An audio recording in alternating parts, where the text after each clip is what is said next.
تو رہ کیا گیا؟ تو اس کو بلا لیں واپس. وہ کیوں نہیں آ رہا پاکستان؟ چوری کر کے جیل کی سزا، جیل کی 10 سال کی سزا ملی ہوئی ہے. وہ اپنی کہتا جی میری طبیعت نہیں ٹھیک، میں نے مر جانا ہے اگر مجھے برطانیہ نہ بھیجا. اس کو باہر بھیج دیا. یہ پرائم منسٹر نے عدالت میں ایفیڈیوٹ دیا اور ابھی تک کوئی ایکشن نہیں لیا. اور وہ وہاں بیٹھا ہوا اور وہاں جا کے پالیٹکس کر رہا ہے اور آرام سے زندگی انجوائے کر رہا ہے. انتظار کر رہا ہے کہ جب تک عمران خان جیل میں نہیں جاتا، پی ٹی آئی ختم نہیں ہوتی، وہ آتا نہیں. میں کہتا ہوں اس کو واپس بلا لیں، کیونکہ معاف تو ساروں کو کر ہی دیا ہے، اب تو کوئی کرپشن ایشو ہی نہیں گیا. اور میں صرف یہ کہتا ہوں کہ صرف یہ میرا ایک چیلنج ہے کہ جس حلقے سے بھی وہ کھڑا ہوگا میں اس حلقے سے کھڑا ہوتا ہوں. اور میں کوئی کیمپین بھی نہیں کروں گا. یہ ڈر ہے نا کہ عمران کو جیل میں ڈال دو، میں کیمپین بھی نہیں کرتا. لیکن میں آج آپ کو پاکستان کی عوام کی فیلنگ بتا رہا ہوں کہ یہ ملک بدل چکا ہے.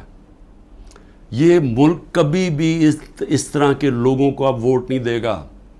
قوم کو سوشل میڈیا نے بدل دیا ہے. بچے کے اندر شعور آ گیا ہے. وہ چلے گئے دن جب جس کے اوپر شفقت کا ہاتھ اسٹیبلشمنٹ آتا تھا وہ جیت جاتا تھا.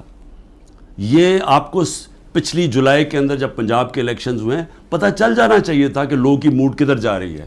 وہ اگر جولائی میں پورے جو اسٹیبلشمنٹ کی پوری مدد کیے بغیر کے ساتھ، اس کے باوجود الیکشن کمیشن کی پوری مدد، اگر اس کے باوجود ہار گئے تو اب کیا ہوگا ان کے ساتھ؟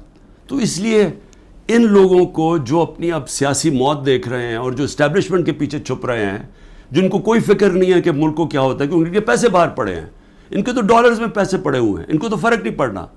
تو یہ آڑ لے کے بیٹھے ہوئے ہیں کہ ہمیں اسٹیبلشمنٹ کسی طرح پی ٹی آئی کو ختم کرے تاکہ جناب یہ ان کے پھر جو 30 سال سے پیسہ کھا رہے ہیں ملک کا اور باہر بھیج رہے ہیں، یہ وہ دھندے پہ لگ جائیں.